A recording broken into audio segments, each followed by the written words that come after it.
Yeah, I mean, I'm hip to your game, and I'm hip enough to your game that I am not on Twitter. So, Actually, I'm about to Ariella get and off I Twitter, aren't too. either, so I think we get in trouble way more than we actually know about. But Ooh, I that's why they're on think so, Twitter, too. because You they know they can't get at me, dragged. though. I'm not addable. Thank God. I would submit that the appeal of constructs like structural racism and systemic racism is twofold. One, racism is real, right? There's no question about that.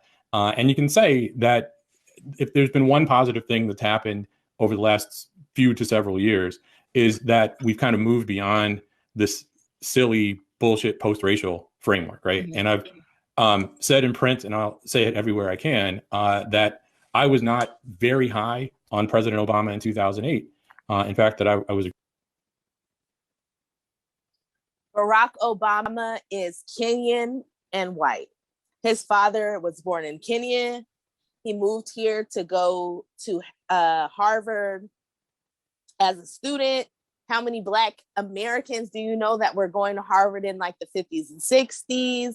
Sorry, I can't remember the exact dates. I know a lot of shit. I can't remember every fucking thing. Google the goddamn shit. His mother is a white woman whose family owned property in Hawaii. The high school that Obama went to is now the equivalent of $80,000 a year. Stop equating Barack Obama to poor Black descendants of slavery. We don't have those kind of numbers. If Barack Obama was a Negro, he would be in the top 0.01% of Negroes. So fuck you. Y'all got anything before I keep playing this? No, let's go. No, thank you. A critic of Obama in 2008, partly because of the post-racial framework, right? Because it struck me that practically post-racialism wasn't really post-racialism. What it was, because Obama remained attached to racial tropes, right? I mean, underclass ideology was a major component of President Obama's post-racial vision. And underclass ideology is a way to talk about poverty that's not about political economy, but it's about culture. But the way that practitioners of underclass ideology define culture is really a lot more like race than it is culture. So, the post-racial framework which was really more post-racism is what it was, because Obama was really essentially admonishing Blacks to stop complaining about racism as the source of their problems, right? As the source of African Americans' representation. Can you stop this guy? Listen, hey, yo, listen. I think both sides do this shit. The right wing and the far right, the far left. The far right wing can say Obama was a Black president, because we got some dude under our comments saying that Obama was a Black president and he didn't give people money based off race. And then you got this guy on this side saying Obama was a Black president and he didn't do the socialist revolution. They don't understand ethnicity. They don't understand what the fuck we talking about. They don't understand. They don't really grasp what exactly what our mission is. What. And you want to bring up Kamala Harris. I know you brought up Kamala. Man, we tear Kamala Harris up all the time. We tear up all the time. We know that she's bullshitting. You know what I mean? But I feel like this is a harmful argument because it's trying to, they act like they're directing it towards her, but they trying to direct it towards everything that people, when you focus on Black people, then, you know what I mean? They trying to get all that shit out the way. So it's that's why we attack Kamala Harris like that. Because we know, you in the fucking way. We pit bulls on people like that. Obama and Kamala Harris, you think the shit that we talking about, reparations, Black agenda items, tangibles and shit like that, you think that Kamala Harris, you think that we don't know they enemies to us? And they enemies to us too, because they just want to do some universal shit and use our pain. And Jacobin is, I'm not surprised by this shit. They do videos about this shit all the time. It's always targeted towards us. I'm out. Yo, I think that what he's trying to do, he's trying to ease the blow.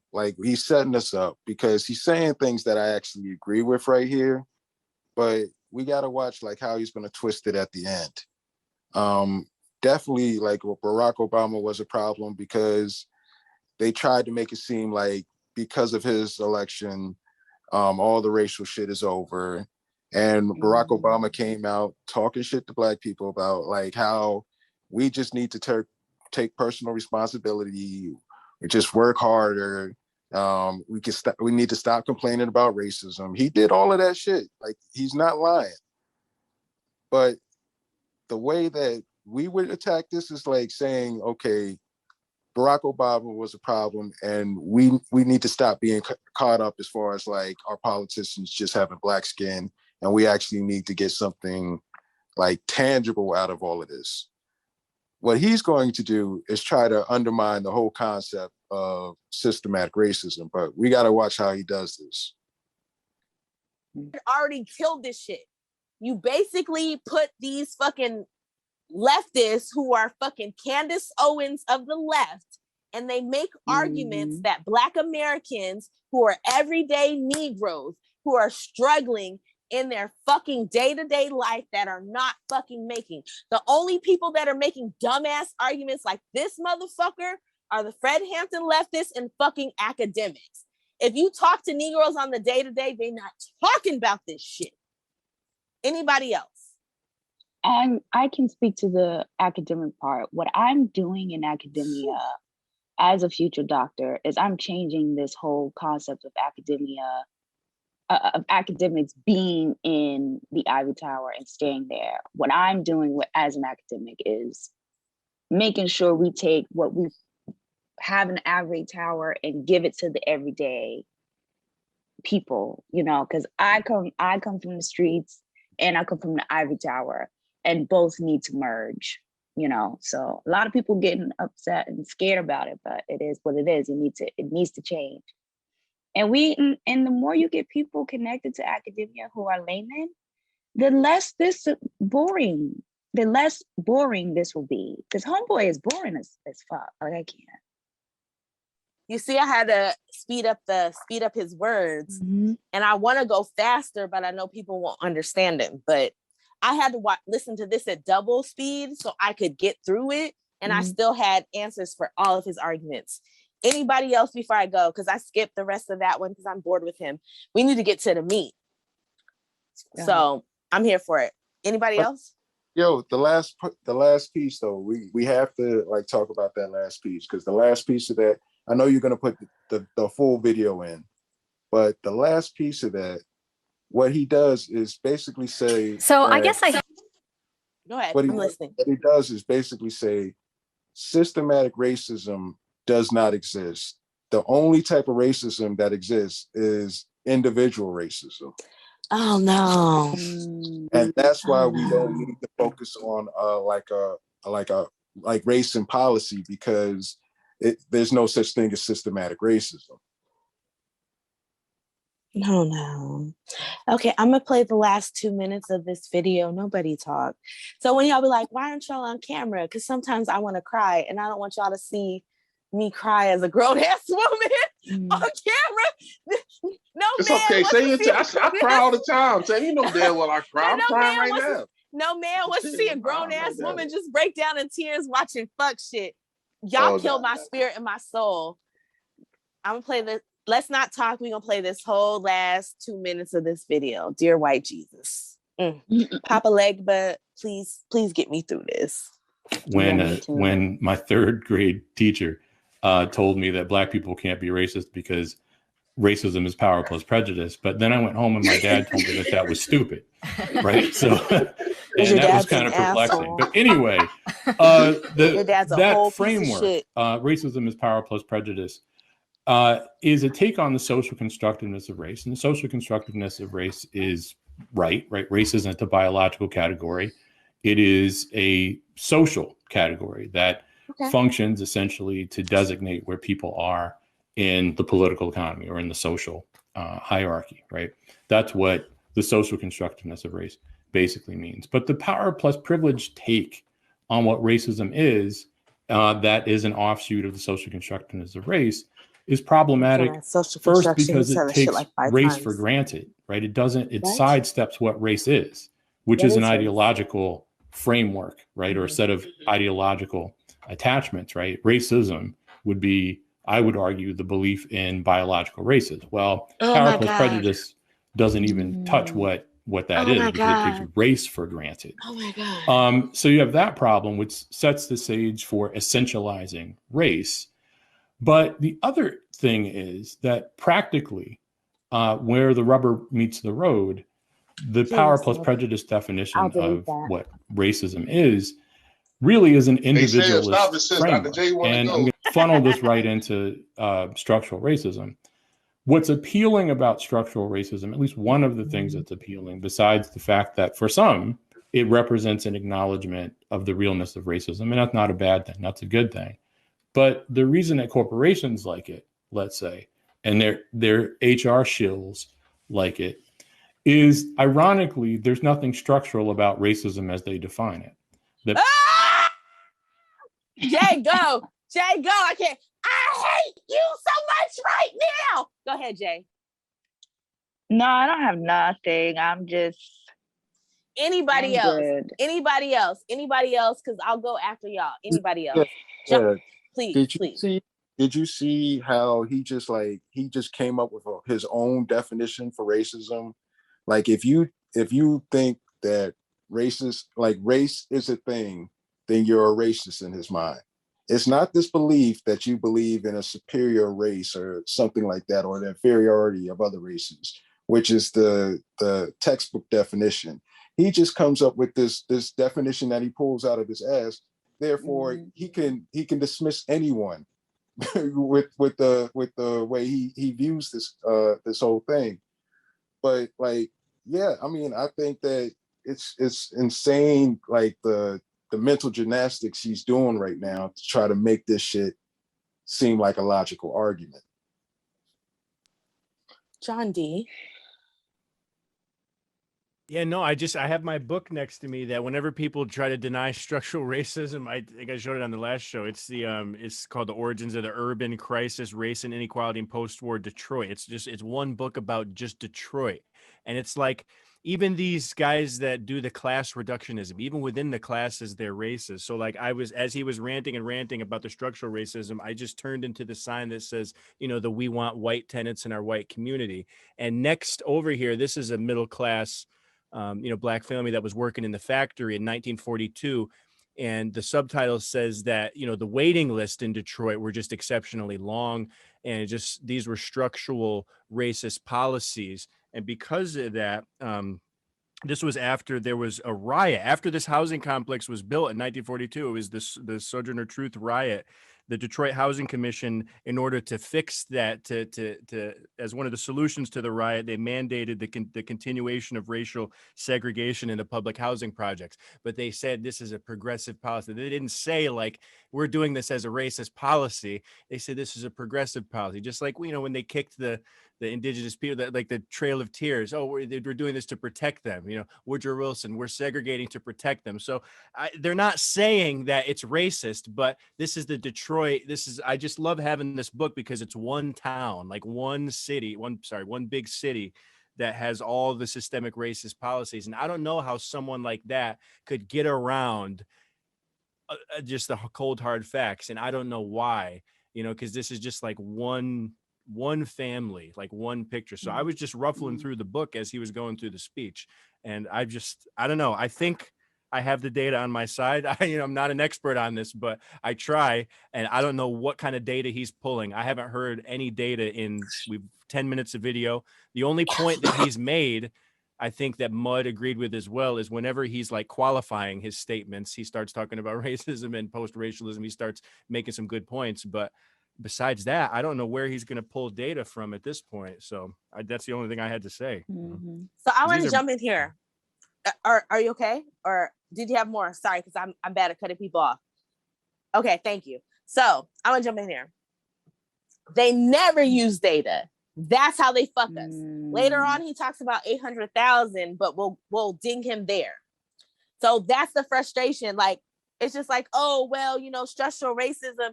Like, listen, there is a such thing as structural racism. There is a such thing as a lineage wealth gap. I'm not going to call it a racial wealth gap because you keep trying to fucking throw in Latinos in it.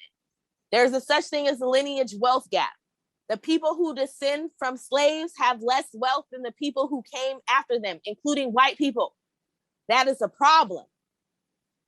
All of this bullshit that he's talking is just to confuse you. If you don't know anything, he sounds like he's making sense. That's why we're here.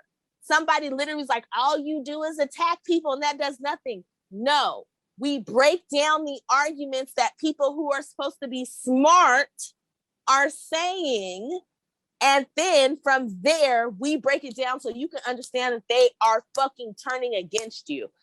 For him to like, oh, there's no real, he's basically trying to say racism is just in hearts and minds of people. If racism is just in hearts and minds of people, then why are there studies showing that they don't like to hire people who have African names? And then when they do like to hire Black people, they like to hire Caribbean people. Like, there are studies. These things are out here. And you people will be the ones who will say that doesn't exist. I was literally watching the video that we're going to do on the weekend, and they're talking about another book that I like to read, that's Racism Without Racists. They're talking about, he just came to an assumption. He did a whole goddamn study. He did a study with white people and Black people and came up with these fucking conclusions. But you say, oh, he just came up with something. No, there was a study.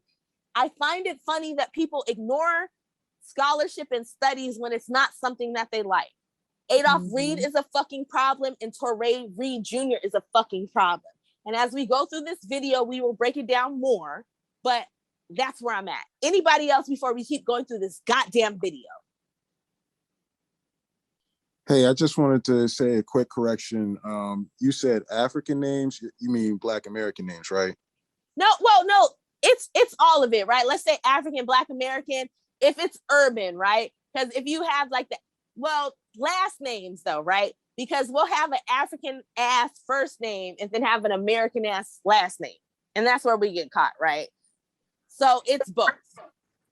I want to say it's both.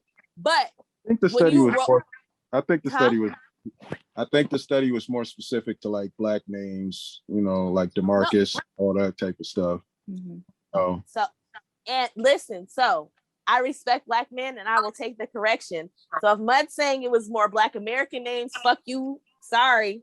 I was trying to include y'all, but again, it's Black American names. And like I said, there's another article where they literally say that they like to bring in Caribbeans because there's not that racial thing. And they've even said that they like to bring in Caribbean people into Fortune 500s and into corporate spaces because they don't have the chip on their shoulder that Black Americans have. So you'll bring in a Black person who looks like me, but you won't bring in a Black person who has my lineage and my struggle because you have to answer for that, and that makes you feel guilty. But you can bring a Black person in who looks like me, who's not from this country, or who's a first generation person who was raised to not interact with Black Americans and to believe that we're drug dealers and that you'll just get pregnant and that we have all these problems. But you get to go into spaces and represent me because you as a Black person who is not a descendant of slavery makes these people feel comfortable because there's no chip on your shoulder, as y'all like to talk about.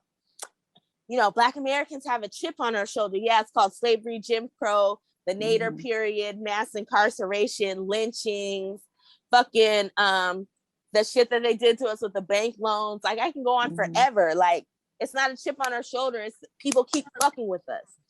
America has never fucked with poor whites, people of color, the way that they have fucked with Black people. Every generation, they come for us. Latinos, poor whites have never had Black people. Let's say Black people were like white people. Y'all ain't never had us run into your town, burn your whole shit down, and you have to start over every generation. It's only Black Americans that have to do that. I'm done. Anybody else before we keep going? And I think the gag is if Caribbean people knew that these banks were part of the reason why they're in poverty in their home country, I mean, they would then have a chip on their shoulder because they would have, you know, something to talk about. So I think because they're clueless on the history of American banks and how, you know, she destabilizes people through money. If they knew that, then they wouldn't, you know, be so nice. But I'm gonna leave it at that. Hey, Dr. What is J, that, Sam? What is that? My bad, John. Go ahead. No, I'm trying to figure out what Sam's got going on. That's the wine glass. That's the wine glass. In the book, John D. And thank you. I'll make sure that it gets put up so people can actually read it. Yeah, it was published as a response to the Bill Clinton administrations. That's an interesting context to the publishing. You know, with his welfare reform in 1996 involved, I don't have to, I'm speaking on deaf ears here, involved a lot of this anti-Black kind of tropes. And this book was kind of, was based on, whoa, this is not this is a crisis of history. And this is like, the footnotes alone are like 1/6 of the book. So I mean, clearly they were going up against a lot of bullshit arguments. So I mean, at the time of publication, you could definitely tell that the author was working up against a lot. So yeah, it's definitely recommend people to buy this one. Yeah, published in 1997. So that's the context. And what's the name of it again? Yeah, so it's like an academic kind of title. I don't think it's meant for the public, so it's not. So it's called "The Origins of the Urban Crisis," 90s language, Race and Inequality in Post-War Detroit. It's by Thomas Shigrew. And hold it up for us one more time now that I got you on the. Highly recommend, especially if people just want to know about systemic race. This is one city. It'll fuck you up. Like, it'll give you nightmares, really. I mean, well, Detroit is goes something through else. every decade from Reconstruction all the way up into the 90s. Just one city. Wow, everything that Detroit? happened. Yeah, Detroit. I mean, all the auto, like how the houses were built, like, all the kind of, this is where the Black workers used to live in these type of like British style houses. And, I mean, all these very advanced kind of sociological things, that like, you don't really get a lot of this on YouTube and stuff. So, and it talks about you do want to keep No. Listening to Reset Race, you now tuned in to Reset Race. You're listening to Reset Race, you're now tuned in to Reset Race. What? Put them back on the grill again. We grilling them, put them back on the grill again. We grilling them, put them back on the grill again. We grilling them, back on the grill again. We grilling them, You're listening to Reset Race. ADOS need reparations to make America great. You're tuned in to Reset Race. We no longer starving while others eat off our plate. No. You're listening to Reset Race. We focused on our justice claim. We know what is at stake. You're tuned in to Reset Race. You'll find out who really about justice and really who fake. Lineage go back to U.S. Southern plantations. Lineage, Jim Crow and mass incarceration. Redline and lynchings. We are old from this nation. You're not about justice if you ain't for reparations. MG the wise one. Cousin mother intellectual. Samantha bringing fire. Anti-black, we pressing you. No permanent friends and no permanent enemies. The backbone of the country. To win, you need our energy. You gon' see. Listening to Reset Race. You now tuned in to Reset Race. You're listening to Reset Race. You're now tuned in to Reset Race. Put them back on the grill again. We grilling them. Put them back on the grill again. We grilling them. Put them back on the grill again. We grilling them. Back on the grill again. We grilling them. You're listening to Reset Race. ADOS need reparations to make America great. You're tuned in to Reset Race. We no longer starving while others eat off our plate. No. You're listening to Reset Race. We focused on our justice claim. We know what is at stake. You're tuned in to Reset Race. You'll find out who really about justice and really who fake.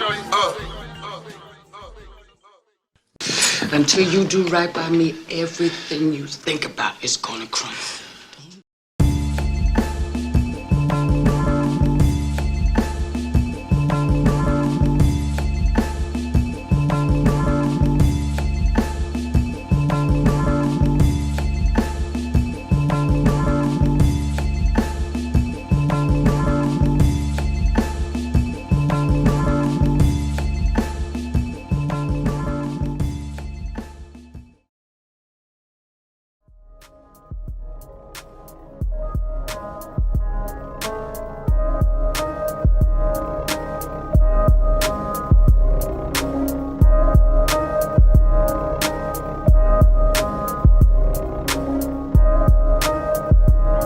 At the very same time that America refused to give the Negro any land, through an act of Congress, our government was giving away millions of acres of land in the West and the Midwest, which meant that it was willing to undergird its white peasants from Europe with an economic floor. But not only did they give the land, they built land grant colleges with government money teach them how to farm.